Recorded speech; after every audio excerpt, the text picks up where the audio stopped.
我正前方的這一座華正橋，它的歷史可以追溯到1934年。這個食堂呢，它並不對外，是圣約翰大學的第一座建筑。孫中山先生呢，曾在此發表演講。大家好，今天帶大家來逛一下上海最美大學之一——華東政法大學。它的前身就是著名的聖約翰大學，1879年創辦於蘇州河畔，被譽為東方哈佛。從這所學校走出來的校友，隨便說幾個都是如雷貫耳。民國第一外交家顧維鈞，建築大師貝聿銘，民國金融家宋子文。1952年，全國院系調整，聖約翰大學被撤銷，文學院去了復旦，醫學院去了上海第二醫學院，財經系去了上海財經學院，法律系和政治系連同這片校園一起併入了新成立的華東政法學院。華東政法大學裡面總共有27棟具有歷史底蘊的老建築。2019年的時候，華政呢被列為全國重點文物保護單位。目前進入華政也不需要預約，直接就可以進入。裡面的綠化面積超級大，就像一個大公園一樣。進入大學沒走幾步路呢，就能看到我正前方的這一棟紅色外觀，很有中國古代宮殿風格的這樣一棟大樓。它呢是聖約翰大學建築群中最後一座建成的，1929年落成，是唯一一棟由中國人自己設計的大樓，名字叫交誼樓。整個大樓是中西合璧的建築風格，上半部分是清水紅磚牆面，下半部分為石牆面，屋頂覆蓋着綠色的琉璃瓦，飛檐峭壁，整體呈現出中國古典宮殿的風格。目前呢，這棟大樓是這個學校的辦公區域，遊客呢是禁止入內的。不過從外面往裡看呢，裡面的裝飾還是相當漂亮的。前面這棟樓叫格致樓，它的歷史非常的悠久，1899年就建成了。這棟磚木結構的3層小樓來頭真的不小，當年是中國第一座專門教授自然科學的校舍。物理、化學、醫學、解剖全在這裡。目前格致樓的底樓呢，正在做着一些修繕的工作。我們走到格致樓裡面的這一排走廊去看一下。大樓內部呢是禁止進入參觀的。可以看到這個走廊上的一磚一瓦，仿佛是把我們帶到了那個年代，時間呢好像在這裡凝固住了。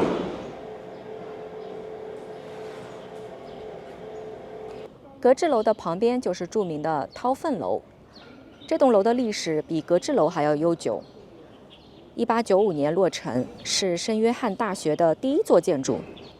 當年它的名字叫懷師堂，由美籍校長卜方濟籌建，耗資2.6萬美金。整體的建築風格呢，也是融合了中西建築元素。今天來到這裡呢，發現整棟樓呢在整體的修繕當中。畢竟經過了130多年的風風雨雨。1951年，為了紀念聖約翰大學的畢業生，著名新聞記者周韜奮，整棟樓呢被重新命名為韜奮樓。韜奮樓的旁邊呢就是思言堂，建於1904年。當年呢，也是為了紀念聖約翰大學創辦初期的重要人物中國牧師嚴永金而命名的。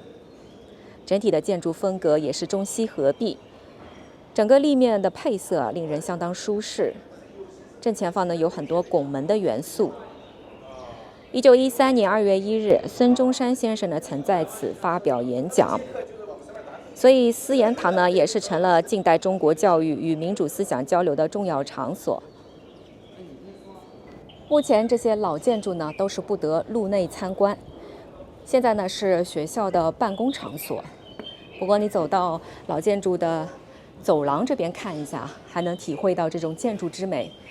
想象一下，當年呢有多少頂尖的學子在這裡求學。這裡是華政的食堂，叫河西食堂。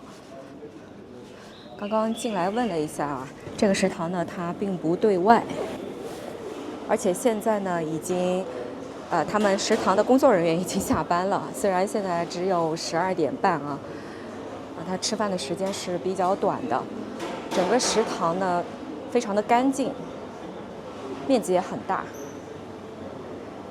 目前这个餐厅用餐的学生数量也不是很多，因为这个校区呢基本上就只有一些研究生的同学在这邊做項目，大多數的本科學生呢都是在華鎮的松江校區了。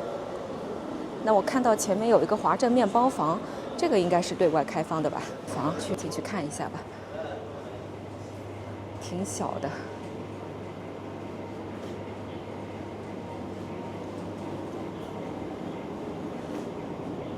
這樣一瓶水呢是5塊錢，這個物價呢是跟外面的小超市差不多。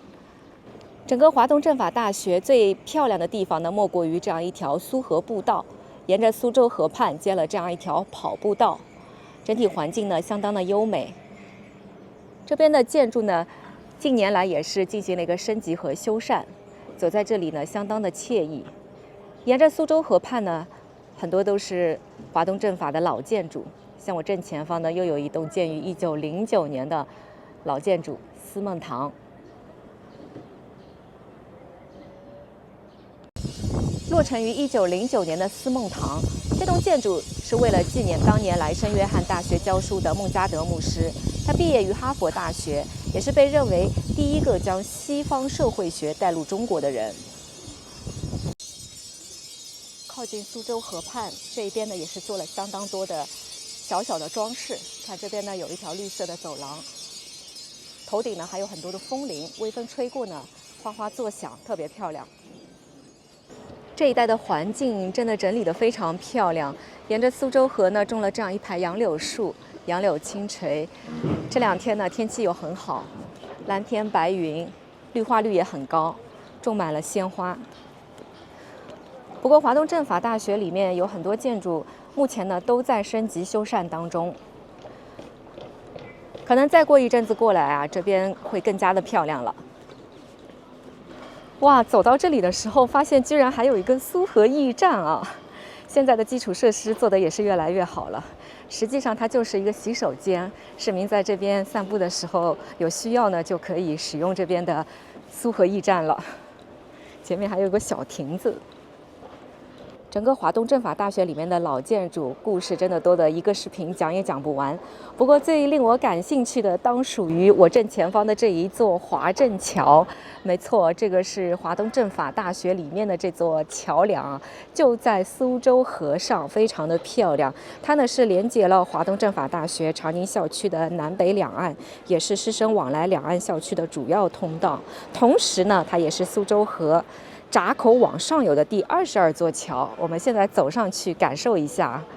這座華鎮橋，它的歷史啊可以追溯到1934年。原來它的名字呢叫做學堂橋，是由聖約翰大學於1934年建造的。當年呢，它是一個木結構的人行橋。那今天我腳下的這座橋呢，已經不是當年的木結構橋了，它是在2001年重新改建的，是採用了鋼板結構。橋身呢，看上去也是比較的簡潔現代，而且欄杆上呢裝飾了很多的鮮花。現在是春天嘛，鮮花特別的茂盛，很漂亮。站在橋身上，俯瞰整個蘇州河的美景，真的是相當的愜意啊。好啦，那麼我們今天逛華東政法大學呢，就逛到這裡啦。感謝您的收看，如果您喜歡我的視頻呢，請訂閱我的頻道。那我們就下個視頻見吧，拜拜。